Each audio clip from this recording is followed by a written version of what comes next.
రెండో విడత పంచాయతీ ఎన్నికల్లోనూ బీఆర్ఎస్ హవా కొనసాగుతోంది. అధిక స్థానాల్లో బీఆర్ఎస్ బలపరిచిన సర్పంచ్ అభ్యర్థులు, వార్డు మెంబర్లు గెలుపొందుతున్నారు.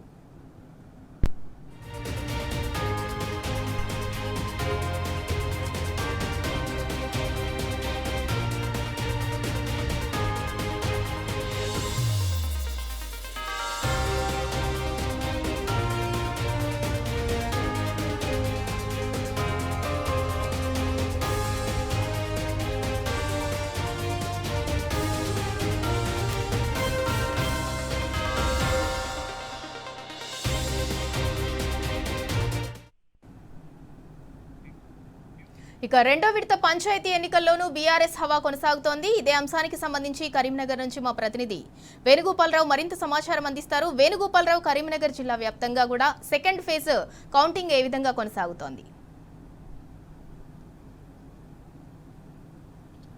సింధూర, కౌంటింగ్ ప్రక్రియ కొనసాగుతుంది. అంటే ఇప్పటికే చిన్న చిన్న గ్రామ పంచాయతీకి సంబంధించి రిజల్ట్ వస్తున్నట్టు పరిస్థితి మనకు స్పష్టంగా కనిపిస్తోంది. అంటే మేజర్ గ్రామ పంచాయతీలు మాత్రం కౌంటింగ్ ప్రక్రియ కొద్దిగా లేట్ అయ్యే అవకాశం ఉంటుంది. ఎందుకంటే 5,000, 3,000, 4,000 పైగా ఉన్నటువంటి చోట ఓటర్లకు సంబంధించి ఇటు బ్యాలెట్లు అంటే 25గా కట్టాలి. దానికి సంబంధించి కౌంటింగ్ ప్రక్రియ చేయాలంటే కొంత టైం పట్టే అవకాశం ఉంది.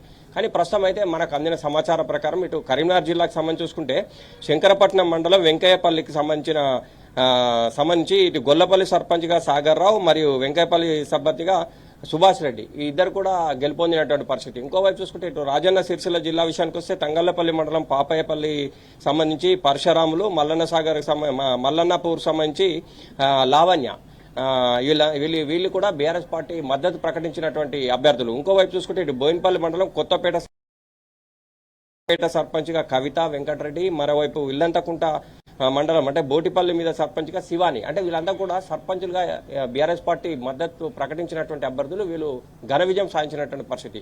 అంటే చిన్న చిన్న గ్రామ పంచాయతీలకు సంబంధించి రిజల్ట్ అయితే ఇప్పుడు వస్తూ ఉందని చెప్పొచ్చు సింధూర. కానీ మేజర్ గ్రామ పంచాయతీలకు సంబంధించి కౌంటింగ్ రావాలంటే కొంత టైం పట్టే అవకాశం ఉంటుంది. ఎందుకంటే బ్యాలెట్ పేపర్లు కనుక వీటిని మాన్యువల్ లెక్కించాల్సిన అవసరం ఉంటుంది. ఈ నేపథ్యంలో రాత్రి 9 కావచ్చు 10 కూడా ఓట్లుంటాయి కనుక వాటిని జాగ్రత్తగా పరిశీలించుకుంటూ చేయాలి. ఏజెంట్ల మరియు అభ్యర్థి మధ్యలో లెక్క పెట్టాల్సి ఉంటుంది. మరోవైపు వాటిని జాగ్రత్తగా లెక్క పెట్టాల్సి ఉంటుంది కనుక తప్పకుండా వాటిని చాలా స్పష్టంగా చాలా చిన్నగా లెక్క పెట్టే అవకాశం ఉంటుంది. ప్రస్తుతానికి అయితే ఇప్పుడు వార్డు మెంబర్లకు సంబంధించిన రిజల్ట్స్ అయితే వస్తూ ఉన్నాయి.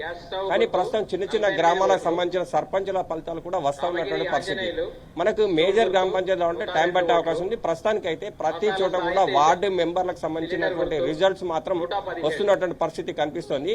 అంటే మనకు ఇంకొక గంట 2 గంటలు అయితే ఇంకా కొన్ని చిన్న గ్రామ పంచాయతీకి సంబంధించినటువంటి రిజల్ట్ వచ్చే అవకాశం అయితే కనిపిస్తోంది సింధూర. అంటే ఇప్పుడు ఉన్న పరిస్థితి చూసుకుంటే మానకొండూరు ఇది పెద్ద గ్రామ పంచాయతీ, మరోవైపు తిమ్మాపూర్ కావచ్చు గ్రామ పంచాయతీ కూడా శంకరపట్నం, ఇంకోవైపు ఇటు రాజన్న సిరిసిల్ల జిల్లాలో తంగళ్లపల్లి, అంటే ఇవన్నీ కూడా మేజర్ గ్రామ పంచాయతీలు. ఇవన్నీ కూడా కౌంటింగ్ కావాలంటే కొంత టైం పట్టే అవకాశం ఉంటుంది. ప్రస్తుతానికైతే వార్డుకు సంబంధించినటువంటి వాటి ఫలితాలు అయితే వస్తాయి. చిన్న గ్రామ పంచాయతీ రిజల్ట్స్ కూడా వస్తున్నటువంటి పరిస్థితి కనిపిస్తోంది సింధూర. అయితే వేణుగోపాలరావు, బీఆర్ఎస్ బలపరిచిన అభ్యర్థులు లీడ్ లో ఉన్నా లేదంటే వాళ్ళు గెలుపొందారు అని చెప్పి తెలిసినా కూడా కాంగ్రెస్ పార్టీ వాళ్ళు చిన్న చిన్న అవాంతరాలు సృష్టిస్తున్నారు. మరి కౌంటింగ్ ప్రక్రియ అనేది ఏ విధంగా కొనసాగుతోంది? అంటే ప్రశాంతంగా కొనసాగుతోందా?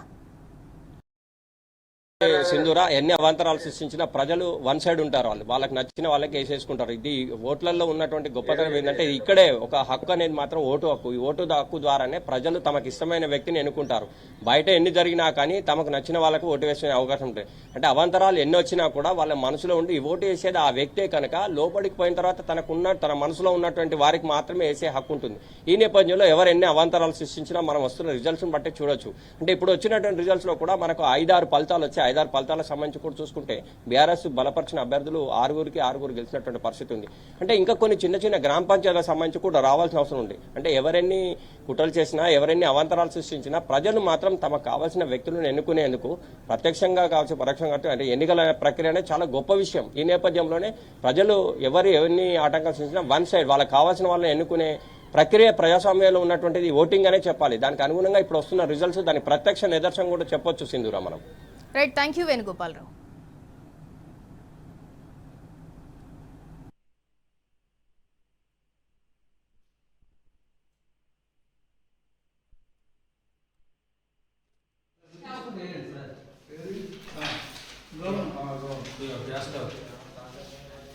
గౌను